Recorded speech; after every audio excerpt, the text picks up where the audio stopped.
Hey everybody, welcome to another episode of Ranger Games. My name is Tony and I'm with my two co-hosts, Jim. Joel. And we have a special guest tonight, and his name is T-Dog, otherwise known as... Tim LeMaster. Tim LeMaster. I love that last name, LeMaster. Thank you. Appreciate It's it. a strong name. We're going to learn about Tim a little bit, and I cannot wait. And I think you guys had already said this. This is a show for veterans. Anything goes. They're going to talk the way they normally would amongst themselves, and we're going to get a chance to listen in. And also, if you're a guest and you're joining us, we welcome you, and you can interact with us as well online. So make sure to smash that like button. I always wanted to say that.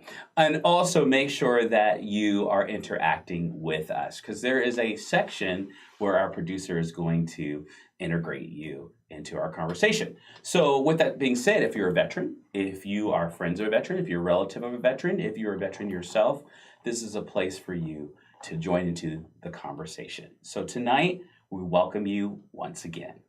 So I wanted to start out tonight with maybe, Tim, getting to know you. We know you in other venues, and you are not shy at all.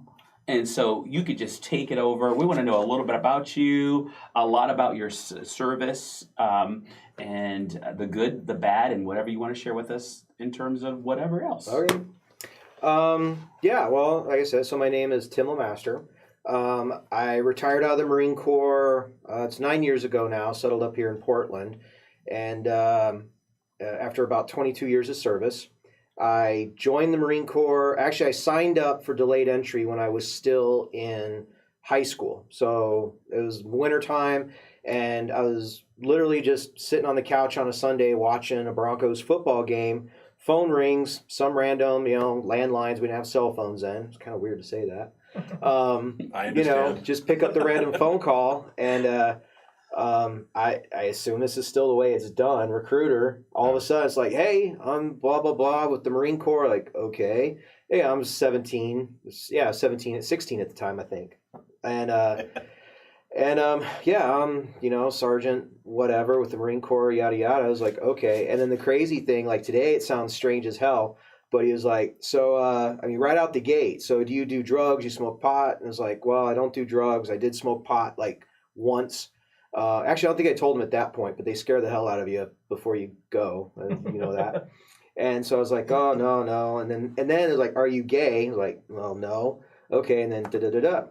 And so, I was interested in the military. My dad was Army. He did a little bit of time. He was a tanker and stuff. My grandpa was a Navy guy doing submarines, and another uncle that was doing he was Navy. I think he was a machinist and such. And another uncle, he ended up his life spiraled in a big way.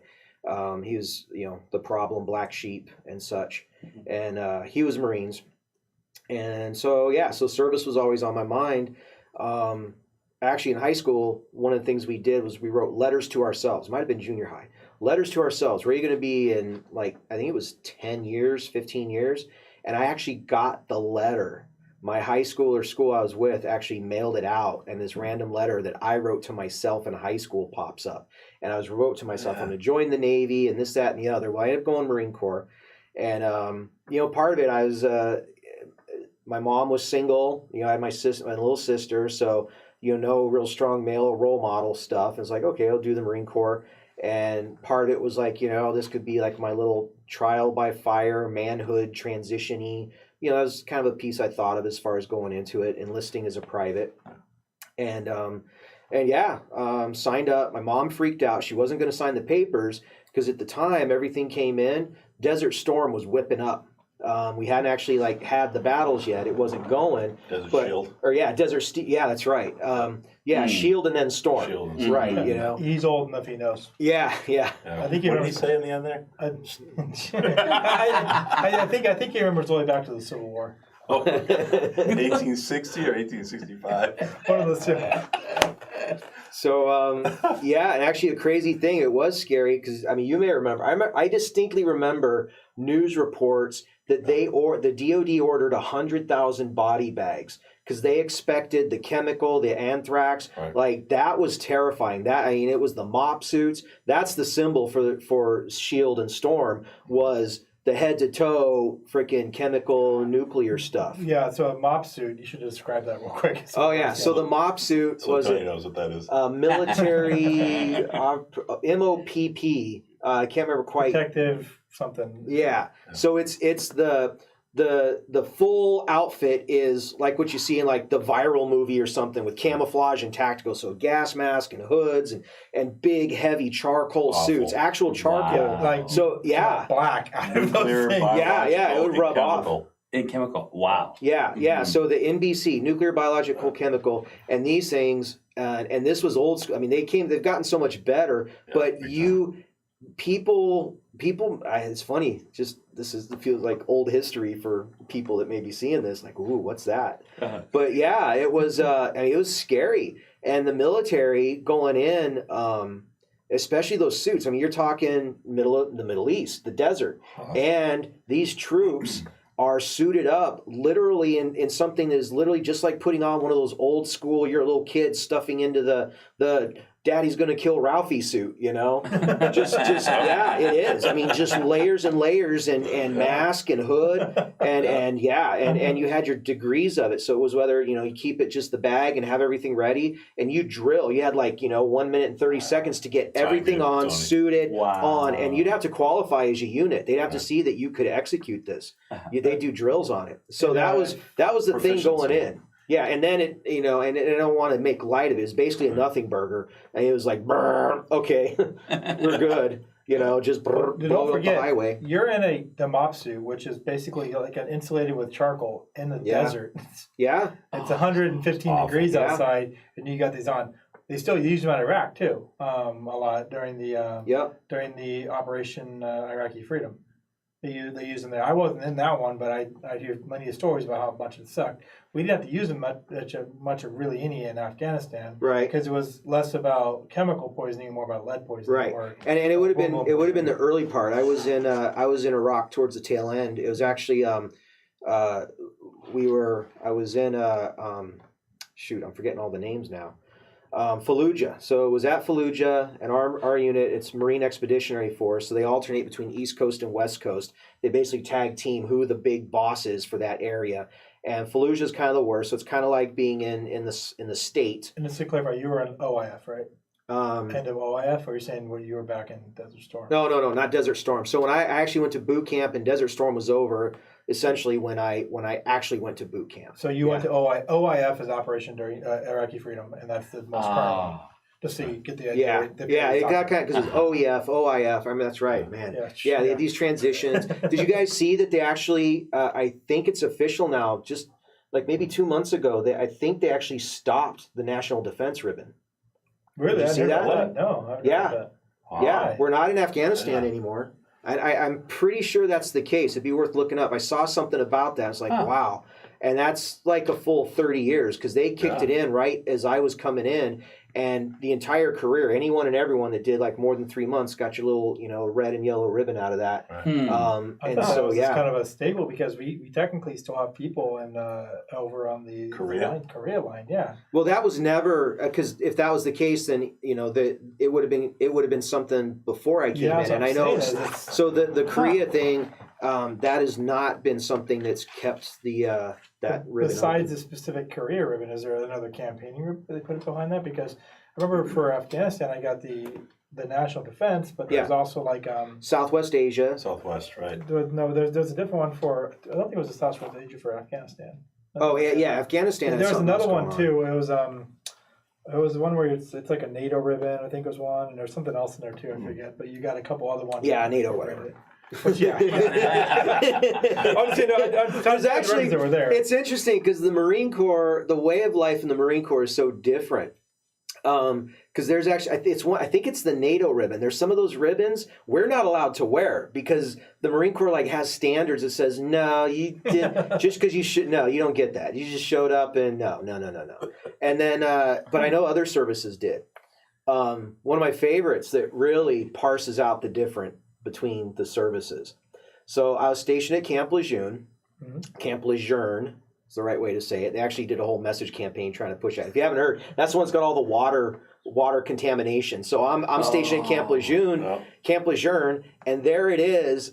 we go to the drinking fountains, and I came in when I was there was maybe 2 or 3 years after this deadline. But all the drinking fountains said, run the drinking fountain for 30 seconds before you take water. Now, who in the hell is going to do that? And you didn't have a cell phone to take a you're part of a picture. bunch of Marines out. You just got done doing your 5-mile formation. We're like, It's water. 1, 2, no, hell no. 30 seconds, right? Lead tastes good. Well, I got to tell you this. Now, I've never, been in the military, but when you grow up in the hood, you got to run your water at least for 50 minutes before you actually consume it. You didn't have to boil it first? Oh, you get to boil it, That doesn't run get the it, lead out. strain it, whatever you got to do. Lead sinks to the bottom. You just scoop the water off the top. You just scoop it off the top. Is that why it's important to have so many kids? Because you have to have taste You testers got to have taste testers. Yep, from the most disposable to the ones who are valuable. I get why they weren't so concerned about lead in the Marines area because, intelligence is not required, right? So therefore, you just got to be able to operate. What service for you? Army. Ain't ready to be Marines yet. Hey, yeah. You never heard that one? Maybe fine, but at least I don't eat crayons. The whole crayon thing, that's like a kind of a newer thing I see popping up in the social media.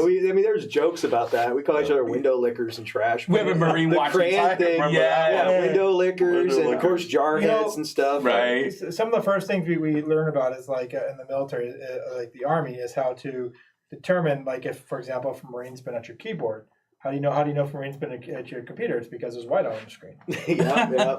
Yeah, just transfer all those blonde jokes over. That's what I was wondering. I was like, is it? You heard the one about so there's this Army Ranger.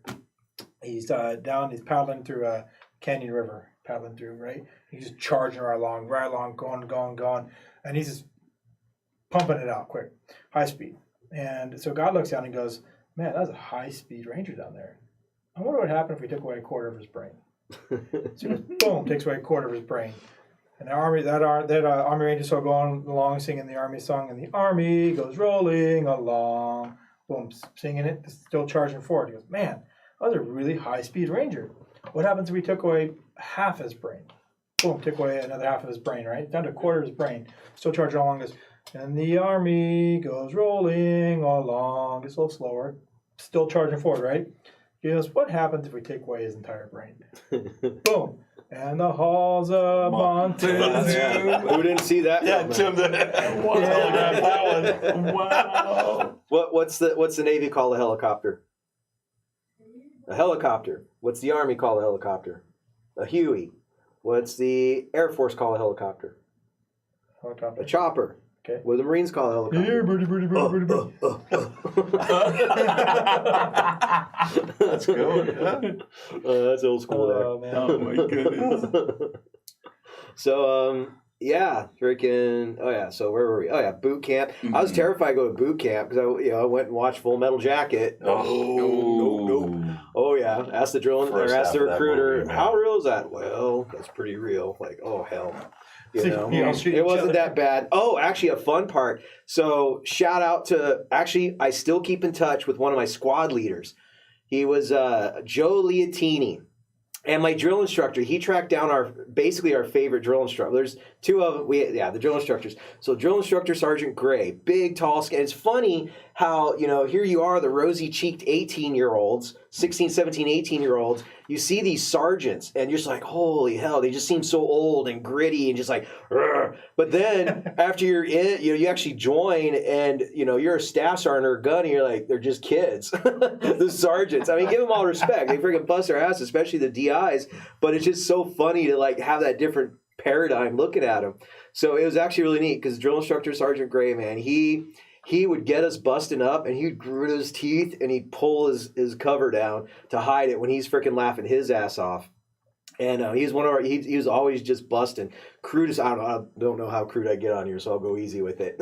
Do what you got to do. We don't have to be SEC compliant because we're No not virgin ears. Yes. Well, I mean, one in particular, it was actually my buddy Liatini. That's what he called him. That's what they called him all the time, Liatini. Shoot, I lost my track on that. But anyways, yeah, he was a funny. And then we had he was half half black, half Korean, and he was the meanest. Other platoons would come in. I think not I'm trying to space his name now. I had it right in front of me, but tracked him on Facebook as well. But he was the one. Other platoons would come and get him when they really wanted to punish and freaking do they call it the thrashing, push-ups and sit-ups and it's basically, nowadays it's CrossFit. I'll tell you what, anybody going to boot camp, if you can get in and do CrossFit for 15 minutes straight, you're going to do fine. Wait, 15 minutes? Oh, yeah. I remember running 3-story walls stairs for hours on end. Yeah, it'll certainly get worse at 15, but if you can do 15, they'll build their way up to the crazy stuff. But yeah, push. See, I think my drill sergeant like to say is, you're going to push till the ground gets tired. Yep. Right.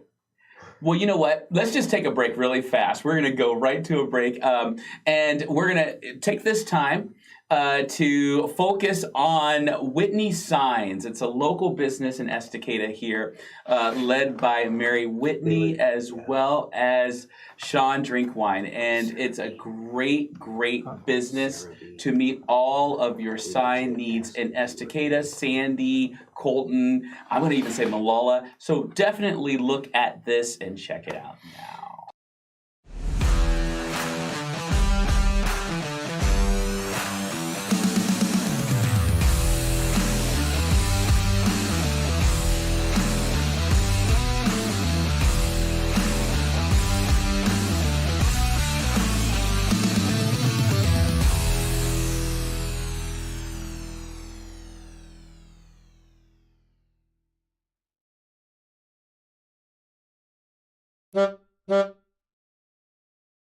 Okay. Hey, so we're back, and let's just keep on having a conversation about boot camp for you, Tim, and go from there. Boot camp, it was crazy. Just, and for us, I don't know, and again, I come to learn the other services aren't necessarily quite as intense about it. But we're totally isolated. So, that was crazy. Totally isolated from the world, period. The closest we had to knowing what's going on was Sundays. We had our little chits, little strips of paper, and, you hand it out. You say shits or chits? No. CHITS. Chits. Chit. Okay. Like chitlins. Oh, thanks. But without the Got lids. it. So, yeah. They, the newspaper, you try to get that on Sunday if you can. As you're getting out of the chow hall, that was your only chance to find out what's going on in the world. And the drill instructors might tell you if there's like a major crisis. Well, two things that happen, and it's just weird, how isolated you are. I'm in the chow hall, and we're actually for Marines, towards the end of boot camp, we would go through the mess duty and different things. So I'm in the chow hall, and I end up working with the bakers, which is one of the cusher jobs to get. And they're playing music, and I'm hearing stuff, I'm listening. All of a sudden, I hear Bohemian Rhapsody come on. And I'm like, oh, wow, I haven't heard this forever. Why? And this was like a pop station. I was like, why would they be playing this? And then one of the Marines, ladies working there, female Marines, were like, oh, that's right. You don't know. And I'm like, what? She's like, well, there's this movie called Wayne's World.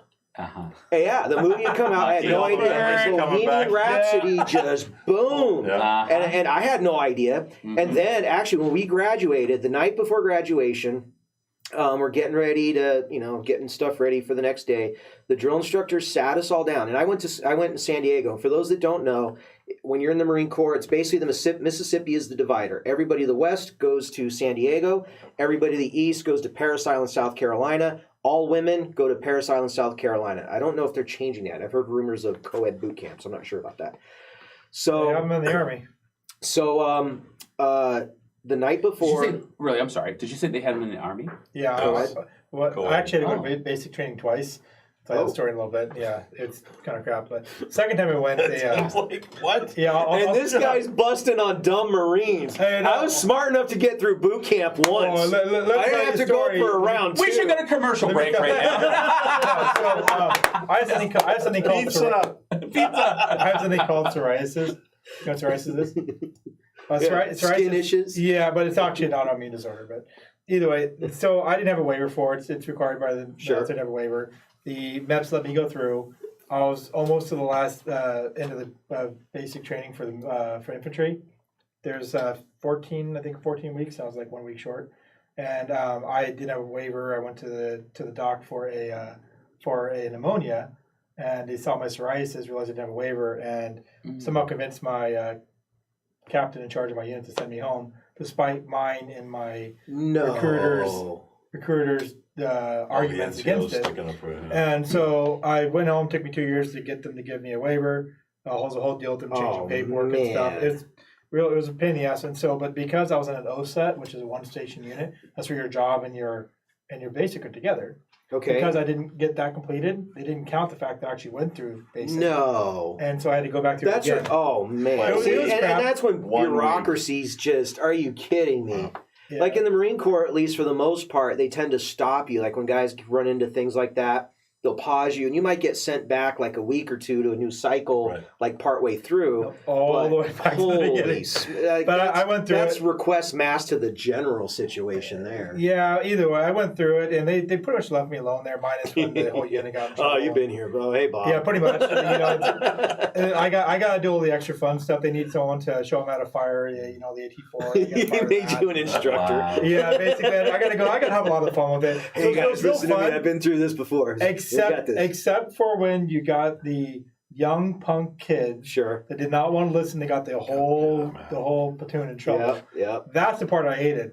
So that's when I had to run the sweating the walls with all your gear on, three up and down 3 stories of stairs. Oh. Yeah, but also here's the bad thing too is when I was in the first time, I learned how to use a floor buffer. And somehow, I don't know how they found out, but they found out I knew how to use one. So I got the 2 a.m. Come down and bop the classroom. That's some memories. Buffer rodeos and stuff. Oh, we had a guy. He was laid out. That was bad. We all ran. Boom, it was not good. Wow. So I cut you off at the co-ed door. No, that was great. So the night before graduation, drill instructor sits us all down and says, "Hey guys, got to know about something going on. There's been some stuff happening, and this is San Diego." And he's like, "If any of you are thinking about going to LA, don't. There's riots. It was the Rodney King riots. We had no idea any of that stuff was going on. No idea. So LA's on fire. And then the drill instructor tells us, and they literally sent Marines in. And then come to find out, there's some interesting stuff. LA gangs saw how Marines were operating and how efficient they were. And apparently, my understanding of this was real. LA gangs then turned around and sent gangsters into the Marine Corps to learn infantry tactics to help come out and bring it back to the gangs. And my understanding is that was a legit thing that they were, and that's part of, when you go in, they check for tattoos and gang symbols, and if you have those, they spec it out. But my understanding is that was a very legit, real. They saw how formations and urban tactics, and they're like, this is some good stuff. We need to learn some of this. I don't know how true it is, but I understand it was pretty legit. Same thing actually with the cartels. Yeah, no doubt. Some people wanted to learn military tactics. I believe it. They would hire people to come and teach them. The other fun story. So graduate boot camp, some funniness there, whatever. My mom, my sister, and my grandma drove out from Colorado, go to the hotel room. And I'm just like all weird because it's culture shock. Finally out the gate, from San Diego. The kind of the cool part, at least compared to like Parris Island, San Diego. It's almost torture though. You see the skyline of San Diego. Yep. You see all this, and we're a tourist attraction. So you see people coming in because it's a historic place. You see airplanes leaving. You're just sitting there from the barracks wishing you were on it, and get to the hotel room, flip it on. I went straight to MTV. I'm like, what the hell? And what do I see? I see these big gold asses shaking and wiggling, and peaches and apples. It was "Baby Got Back" by Sir Mix-a-Lot. I have no idea. The first video I see when I flip on ETV is all that. I'm like, holy smoke! What the hell's going on here? This was crazy. Tim, can you do that again? In the same direction. In the same direction. Come out to karaoke. That's my karaoke go-to. Are you a karaoke guy? Oh, I'll tear up some "Baby Got Back." Get it out. That's my go-to, man. Lest we take the show a different direction. Get out. Yes. Go hit the Alibi and rock. Alibi was just okay. Never mind. Go ahead. Yeah. You mean Alibi, the one down there off of like a Interstate. Interstate. Yep. Yes. Yeah, I used Around to the drop people corner. off there when I drove Uber once in a day. Yep, that's a Really? fun place. Yeah. Got you. But yeah, that was a shocker. And then and there's go through and go to photography school, which happened to be with the Air Force in Colorado, and then my first duty station was stationed in Fukushima, Japan, and that just kind of set the stage. I've done I think the math on it is 10 years worth of time in Japan. Between Japan and Hawaii, I think that's what it broke out to, either Hawaii. Japan or Japan and Hawaii. Mm-hmm. But yeah, Okinawa, Japan. It's like the one, other than as far overseas, the Marines don't have sexy overseas locations. The Army, I mean, you guys got Europe all over the place. Navy has stuff scattered, Europe and so on. I mean, there's a lot, but the Marines are not known for like the sexy duty stations. Now there is a good secret one, Iwakuni, Japan is amazing. You guys also protect all the nukes? Embassies. No, not the embassies. Yeah, and that's so if you get a good embassy station, maybe. Yeah, well, that's a special duty. So it's kind of like for the Marine Corps, it's a pseudo requirement, pretty much something you need to do. It's either be a recruiter, be a drill instructor, or a Marine security guard, which is the embassy duty. And those are special duties that are super intense, really, really intensive stuff. And for the enlisted guys, so I was enlisted, worked my way up through, became a warrant officer doing the photography video. We call it combat camera. And then in my warrant officer time, transitioned to becoming a full-fledged officer. They call it limited duty. So technically, I'd never be a commanding officer, but I basically sit at the table with generals or whoever and help with big brain stuff that they do. but yeah, Iwakuni, Japan. Back up. Did you say general and big brain in the same sentence? The general's got it going. I was actually when I was in Iraq was under General Kelly, the General Kelly that we know of. He was my commanding general. You know what they call a Marine with an IQ of 70, right? Sir. General. But yeah. So, just doing the photography thing and enjoyed the hell out of it. Yeah. See a whole lot of the world, and an amazing piece of it was just you drop into these units and you just attach to a unit for a month or 6 months or whatever and just do these trips, and you just get to see so much, and because you got the camera and if you get well with it, build reputations. And this is all before social media and before the internet, really. I mean, I am so envious of the folks that get to do that kind of work now, because we were so dysfunctional back in the day. It's like processing film, literally tanks and dark rooms and all that old school. I happened to do that in my high school and junior high school life. So it was really easy. I actually got a promotion out of school because it was like a refresher in my junior high and high school days. Yeah. So it got me a promotion that helped actually put me on a accidental fast track in my promotions of things. Tim, did you do 2 tours, you said? How many No, tours? I just did, I basically did half a tour. So the Marine units, the bigger ones, would do 1-year tours with the big command elements, and then your smaller, like combat units, basically would do 6 months. Our combat camera guys, the group that I was with, we were at the bigger headquarters, and we would send men and women down to other units. So I split the time with somebody, which was a real bad mistake. How come? Well, because one of the important things is having that unit cohesion. And so these young Marines, and even older, I mean, it was all the ranks up to the gunny, and they had one guy that trained with them for a few months that was their direct boss back in California, and so you get that rapport and that teamwork and just that understanding of how people operate, and as they call that, was it innate communication or something? It's when you got that vibe with someone and you just things happen and you click and you develop that. And then here I am, I just drop in because I don't remember what it was, but there was reasons, and I drop in on this group of good Marines doing good work, and I've never worked with them. They've never worked with me, and we're in real world operations. Fortunately, very fortunately, when I was there, it was basically the drawdown. So it was, I never saw any fire, shooting, nothing happen. It was so slow. Even the medics, which is a good thing, the medics were bored as hell. It was. Medics are good, yeah. Board medics are a great thing. Yeah. Great thing. So yeah, and we actually shut down Fallujah. So we shut it down, moved to Al Assad, the big air base, and in our big unit departing, we took a lot with us. It's in the National Archives. I took pictures of General Kelly signing the agreement that we formally signed with that area, saying we are no longer responsible for security. If you need help, you ask us. Otherwise, we're staying in the fence. That's essentially what the agreement was. They have it. It's your business. We're here to support, but we're not in control anymore. So it was a huge deal. And really, us coming out, it was the 1st Marine Expeditionary Force. Just our leaving, I think, really was kind of the first big wave of the drawdown in Iraq at that time. That would have been a great idea to try that with Afghanistan. Don't even get me started on that. Exactly. That shit show. Man. Actually, you know what? Why don't we go ahead and talk about that a little bit since you brought it up? Do Rusty. you? Yeah, go ahead. You brought it up, and I always have that question of a person who served their guttural feeling about it. That's a real sore spot for me, just seeing how that played out. Okay. A freaking kindergartner that read a decent book could have done that better. And I'm not far from joking on that.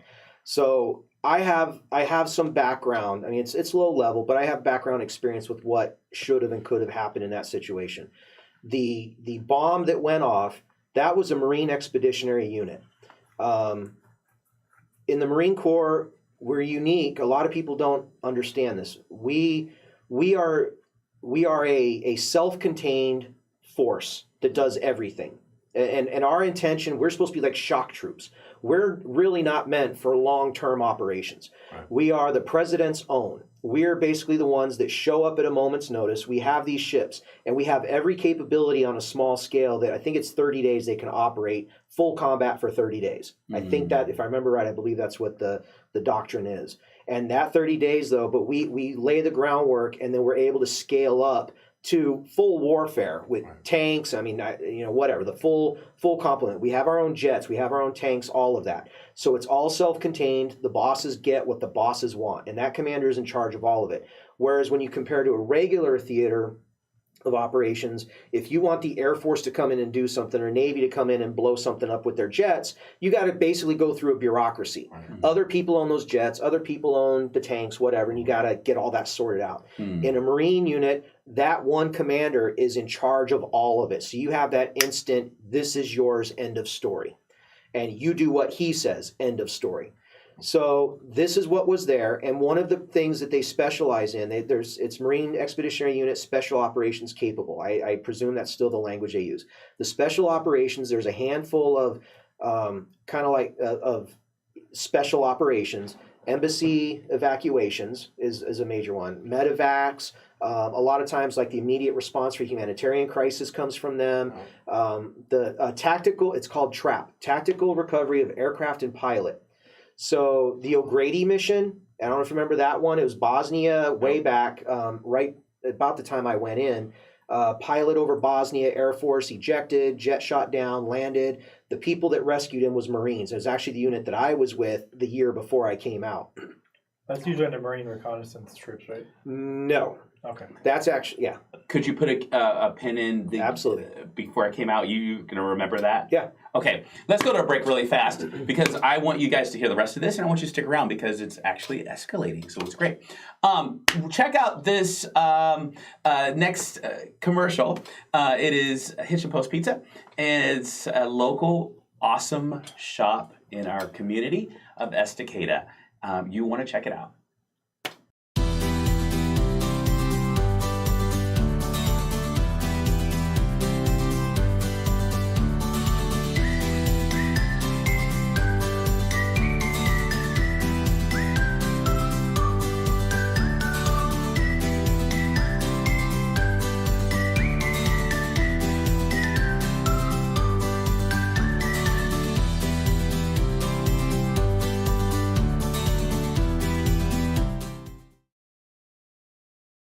Nice. We are back talking with Tim and my two co-hosts who are awesome, Joel and Jim. Tim, Joel, Jim. Wow, that's awesome. Let's get right back into it. Tony and me.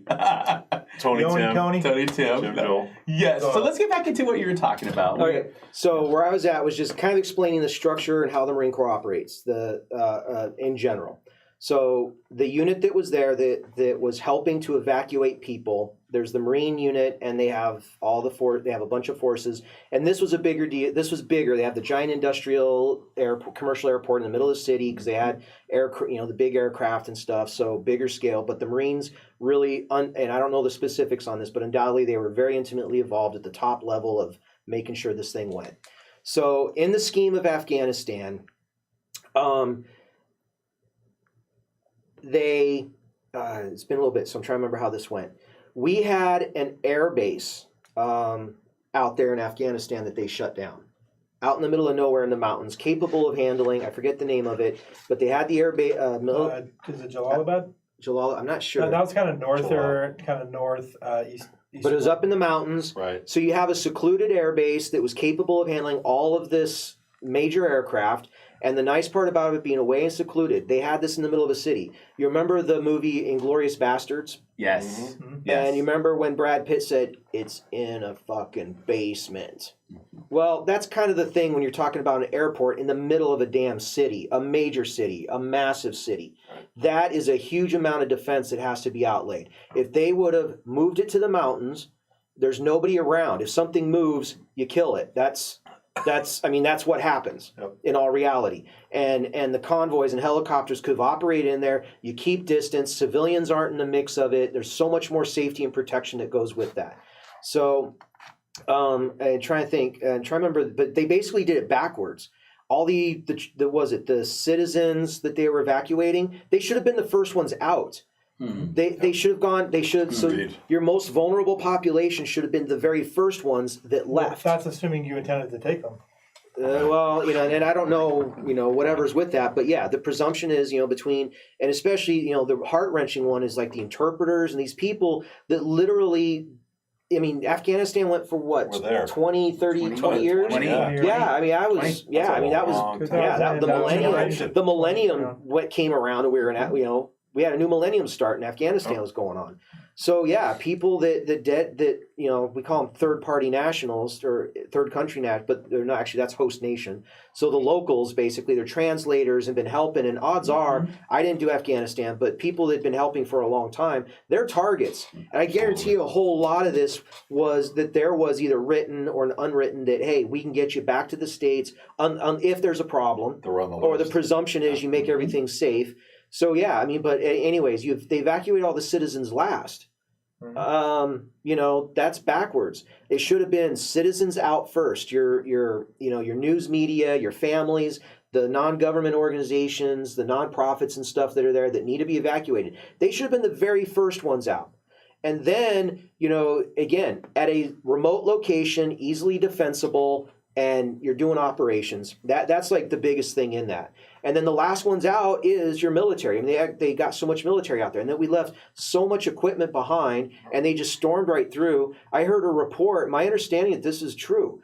The commander of the air base didn't even know that the military left. He was literally walking around where did they go? Wow. And I understand that is a real report, and we never should have given up that air base. Well, our allies. Right. They put reports on there that they said that the Americans were there one day and literally the next day they were gone. The electricity went out, right? Remember that? Well, yeah. They were asking around, why is the power out? Yeah. Or they basically said they left the lights on and the doors open. And the idea of a full retreat, we're still in Korea, but we're not sitting there active. You're there as a presence. And we should have had that remote air base as a presence, and it would have totally turned the dynamic on just this wave of the bad guys just walking right through and taking it all out.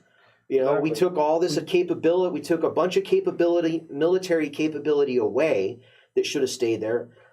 That's one of the failures.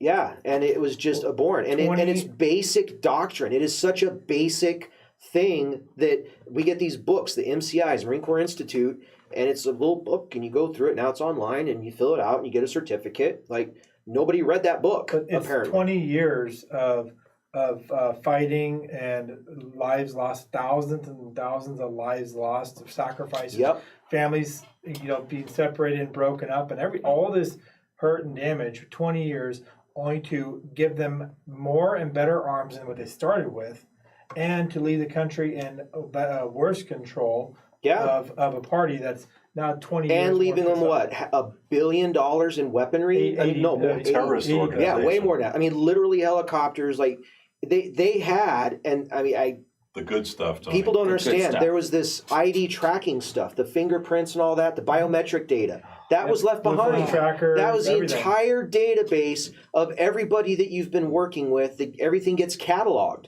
And I don't know to what extent they did theirs. I mean, I'm kind of aware. I never actually worked with it myself, but I mean, it's pretty much what it sounds like. It is, instead of having ID cards, boop, here's your thumb, here's your eye. And undoubtedly, they put in there, hey, this is good guy Bob that's our interpreter. So if he shows up at the gate and you beep him, let him in. And this is bad guy and whatever. And here's his whole family. Whatever. I mean, undoubtedly, all this is interconnected. And I don't know this for sure because I hadn't been hands-on. But just knowing the nature of, how this stuff works, that was undoubtedly, here you go. So much bad there. So much bad. What do you think that is there? Well, before we go there, J-Man, can you? I don't know if the camera can see this, but this is the other part of the story that we didn't mention yet. I don't know. I don't know if the camera shows up top there. Okay, but thank you, producer. But about when this happened, about that time, we have 13 bottles, I believe 14 bottles up here commemorating some lost soldiers. You want to go into that a little bit, brother? Yeah, I can talk about this thing. I know our producer's trying to give me a message. I can't hear it.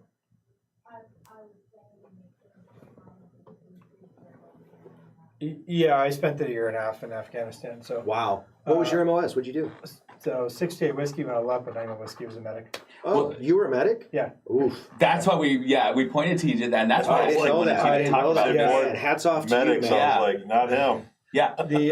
That's why we want to talk to you about what this is up here is you can't see it, but we actually have a memorial to the 13 last fallen soldiers in Afghanistan. We actually read their names on camera and did a whole ceremony for them and put them up there. And the 14th one is for law enforcement. So. Gotcha. And then, of course, we have the... almost, Brandy. Almost the heart. There you go. It is. There it is. Right there. Point up there, Tony. Barely there. Got it. So we got that's 13 up there. And then the 14th for law enforcement. We got the flag, obviously, and then the Constitution, the rest on the Word of God. So... Nice. That whole, now, there's bars around and places, and it is, you walk in, and I think, you see the 13, and there's people that know, and unfortunately, there's a lot of people that don't know, and it's unfortunate that they'll see that and have no clue what it's about. I think a majority of those kids were Pendleton. Yeah, Marines. they were most of them were the MEU. Wow. They were a MEU, Marine Expeditionary Unit. San Diego. Yeah. Well, here's the thing that really gets me too is that is the response from the leadership. Instead of taking responsibility for a mistake, they still try to call it a success. That's the thing that hurts the most about it is people know better. I mean, it was going for 20 years. Anybody that spent time in there or in those places, they know the reality. So people call it whatever they want, Well, that's the thing is we had a good setup there. They could have maintained it and held base. If they want to reduce forces more, fine. Yep. But pulling out of there was probably the worst decision because, like you said, we lost that footing on the ground, and we basically smeared the sacrifice of all those Marines. Now, granted, I don't want to put their sacrifice for the situation if it is anything less because that was heroic and they fought for something. Yep. They believed in something, and that means something. Well, that includes you. And that means something, especially those that gave their lives. But there was a stain outside of those specific situations that was now put on that by turning over all of the weaponry and arming and strengthening the very enemy that we fought and trying to be friends with them suddenly. Yeah, and depending, I think I've heard stuff that, and undoubtedly, you got China and Russia all up in that, and that was some, undoubtedly some major technology. You can only break down so much in a helicopter. to keep it from being useful and it still be functional. Here's the thing that gets me. When I came back, I think there was a piece of equipment that I had lost. I forget what it was, or something small. It wasn't a big deal. And I had to pay to replace that equipment because don't even get me started on that crap. Soldiers, when if they lose a piece of equipment, they have to pay to replace it. But they leave $80 billion of equipment that's left it there, and they still charge soldiers if you lose equipment. Yeah, that was. Where's the bill sent to the leadership that made the decision to leave it there? Sure, I mean all that too. I mean that's off our backs at this point. Yeah. You know, if we lost a shovel off a tank, good God! absolutely made sure we would find another one before the next inspection. Tony. Yep. Wow. Absolutely. Well, one of the funny things they got tighter. So one of the funny things, they got tired about it in the later Marine Corps life. So in the early days, you go to the supply guys, you have your ammo pouches and all of this stuff, and you lose things. Well, you just go right out in town to the surplus, and the surplus shop literally bought the crappy ripped up ones for 50 cents. They're selling it to the freaking knucklehead Marines for $5 because it's saving them the pay it price of $20. So you're buying old, ripped up, jacked up material, walking it back into your supply guy so you can get your checkout sheet and get the hell out and get out of Camp Lejeune, and then in fast forward, they did this contracted supply situation. So it's civilians running it. So you don't have your Bubba hookup, right? Your buddy in the barracks that's running supply be like, okay, man, I got you. Here you go. Yeah, you're good. None of that I had anymore. that guy in Afghanistan, by the way. Yeah, and then I was that guy.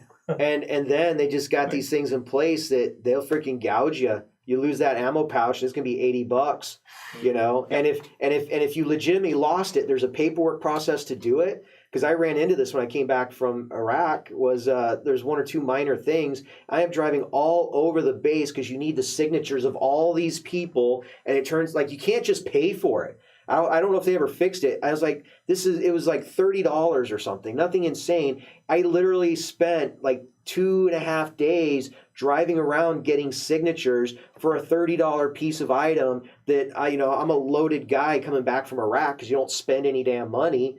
This is just nonsense. You learn I want to pay, right? I want to pay. And right. Yeah, it costs more in people's time to chase them down and process this paperwork. And I just let me swipe it on my credit card and be done with it. But no. They have to take it out of your pay. Part of that nonsense. Right. Yeah, exactly. Because you have to go to the dispersing guy. You got to go to your commanding officer. Everybody before the commanding officer. You got to give the commanding officer a chance to chew your ass because you lost your $30 pouch. Right. Like, you got to go through this stupid bureaucracy. And then they go after your paycheck. And that's just obnoxious. And again, it's driving back, especially Camp Pendleton, because that's a huge ass base. You got to go all the way to this area, all the way to that area. And they may not be there. It's between the 15 and the 5 in San Diego. The real government's here for you. Cost is your time there. Like, you want to know how insane bureaucracy is? Spend some time in the Marine Corps. I mean, we were just talking the other day, Tim, about canteens. Oh yeah, cases. And the ones that were a little bit bigger that were like a diamond shape, and then he goes into everyone has camelbacks, and I'm like, but the canteens are pretty cool. With Alice clips. Yes. They don't know what Alice clips are. Yeah, so stupid little. Those things suck. Trying to get them to line up on a little hole in the bottom. What? That's all we have. Oh, so you don't have military experience? Nope. No. Okay. Just a civilian. Oh, this is great then. Well, this makes it even better because it's good for folks that don't know and like break it down. This is awesome. Mm-hmm. It's fun to have an interested audience. Yeah. So one of the big miracles in military technology. I mean, so my dad was Army. I remember he had a bunch of old military gear laying around. It was the Alice clips, and Alice, ALIC, was it all-purpose, lightweight, individual carrying equipment. Did you get that? Yes. So that's what the clip is. And if you ever see it, it's the old just this little sliding thing, and you just put it over webbing and snap it down, and so you got your webbing, and the clip goes, and there you are. Yeah. So that was the Alice clips, and that was everything did it. That's assuming the clip worked and you didn't get stuck or jammed or could get in a little hole in the bottom. And of a canteen. No. So it's on the outside. Oh, okay, it's on the outside. Okay. Yeah. So it can hook to a belt. Oh, or a gear. Got you. Yeah, so you got your webbing, you're a wide belt, and it's wide enough to snap, and it's all kind of standardized. Clip it on your little things up here and all that. Well, then they came out, they switched over to the MOLLE system, the straps. So now you got these Velcro things, and you're weaving it in and out of those belt loops. So if you see just a plain armor jacket thing, it's like got all of these webs on it, and you literally are weaving your Velcro strip through there, and then you Velcro it up, and it's on there. It's just one of those weird little. It was kind of nice to have my pistol here, though. Oh yeah. Well, one of the things that blew me away, I went to cold weather training, and for the Marines, we do cold weather. We did it up in was it Bridgeport, California, and high altitudes, and it was a little bit of an off year, but it blew me away because we show up and the equipment they had. I had better stuff as a Boy Scout at 15 years old. Was it Vietnam stuff? It was the old Korea. Even older. Yeah, field jackets, and and they all this smelled good. Oh right? yeah, all that mustiness, and the big Mickey Mouse boots. Those are good. Mickey Mouse boots? Well, we call them Mickey Mouse boots. The big, super inflated they're rubber. These giant, super-sized rubber boots. Wow. Yeah, and they're real squishy, like moon boots, because they're all just like gel air inflatable. Yeah. And you stomp it in the snow and all that. And actually, it was kind of lucky because we got to test Gore-Tex. Oh, Gore-Tex. And again, I'd seen Gore-Tex in Boy Scouts. Like, what are you? Other than that, it's these big, heavy, thick jackets, and you don't get them wet because they're cotton.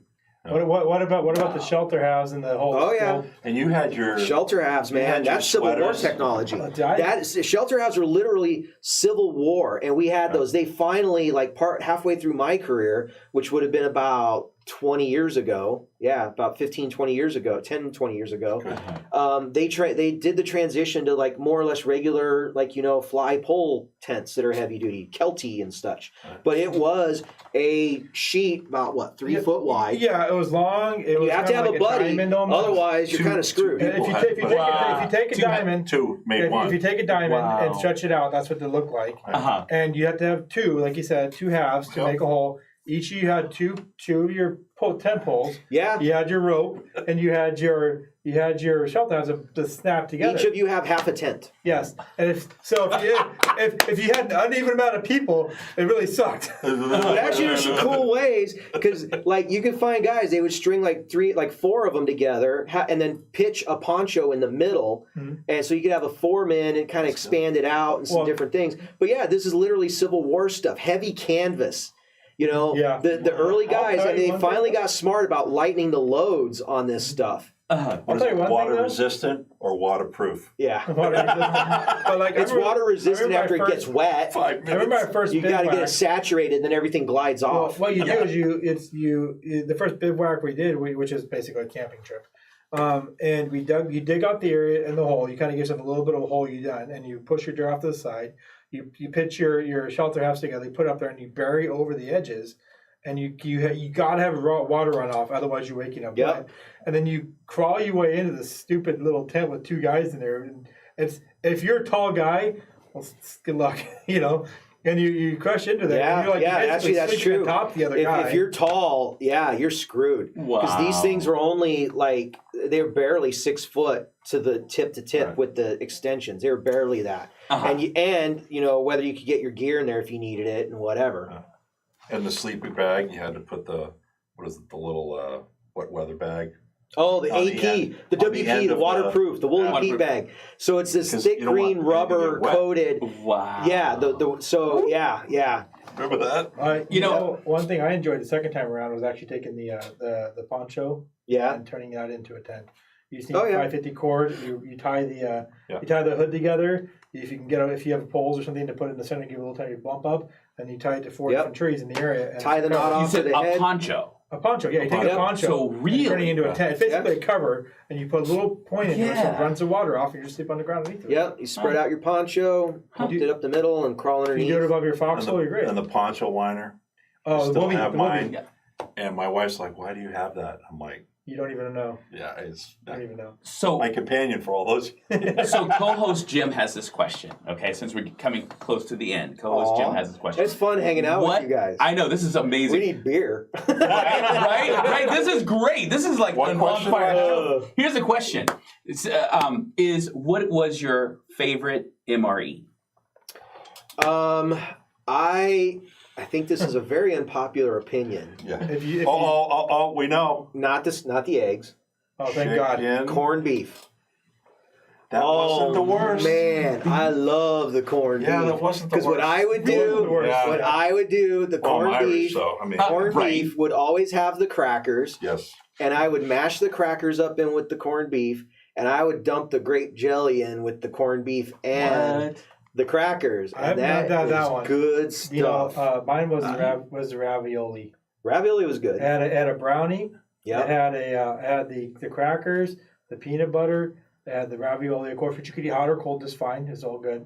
And I think it actually no, I think it had jelly instead of peanut butter. Anything but chicken a la king. I was always like, who wants good with it? the chicken stuff. I was always good with the chicken stuff. I just was like, They've really that. It's amazing what they got now. I think they got like 30 or 40 different meals and stuff. unreal. Yeah. They got a whole lot now. So I learned this from our MRE show, and Yeah, that'd be Joel. I want to come out for that. Yeah, and Joel- come up with some recipes. We're gonna Yes. try to do the winter rations with the white bags. Oh, those, Strawberry soup. oh and- man! So tell me my this- cold weather training, those are Yeah. amazing. Yeah, J-Man gave his wife this awesome small bottle of hot sauce. What's Yeah, significant about Tabasco. that? Or Tabasco sauce. Yeah, What's significant about that? that's iconic. I mean, it's just an icon of Everything MRE. tastes better. So apparently, there's Uh-huh. history on it. My understanding is like way back World War II, maybe or something like that. They included the little Tabasco. And my understanding is it's like a promotional thing. Really, Oh. that's what I had heard. I don't know how true that is. If somebody fact check and throw it in the comments or whatever. My dad always brought them home to me. Oh yeah, yeah. They're awesome. And guys that have kids and everything. I mean, you just collect those up because so much of the food that was sauce it up. And my understanding is I had understood that was originally a marketing ploy, Wow. like for the troops kind of thing from Tabasco back in the day, and it stuck. Here's something for you. Okay, you got Tabasco, Yep. heater core, a Yep. little heater core, a hot beverage bag, and water. What do you do with it? Oh, what the Come on. See, Oh yeah, Make sure- I about the heat, but you get those hot water bags when those things Gotta put came it out. on. I was like, chicka, pinch the top off, throw it, the so- water bottle. so- That's You right, can't break put it the up, mask dump it in the on water fast enough. bottle, throw the water bottle, and cinch the top, throw it, and wait. Like, Yeah, and just wait for if you put the Tabasco in, there becomes a CS. we never my messed with that goodness. one. It burns We never hell in messed your with eyes. Well, you know what? It was excellent and fun to have you here, Tim. Yeah, that was LeMaster fun. It was with fun to kind us. of relive some history there. I haven't gone on some of that stuff in a long time. How did it feel to talk about it? How did it feel to It's just talk great. about it? You know, it's a lot of fun. Yeah. I don't dwell on it. You know, I've been to some places. Texas has a lot of. I've been to some campouts in Texas. It's all the vets, and it's like they're all just reliving their glory days, kind of like what's his name in Napoleon Dynamite. God. the uncle. high school, the uncle, the Yeah, high school that quarterback. had to throw.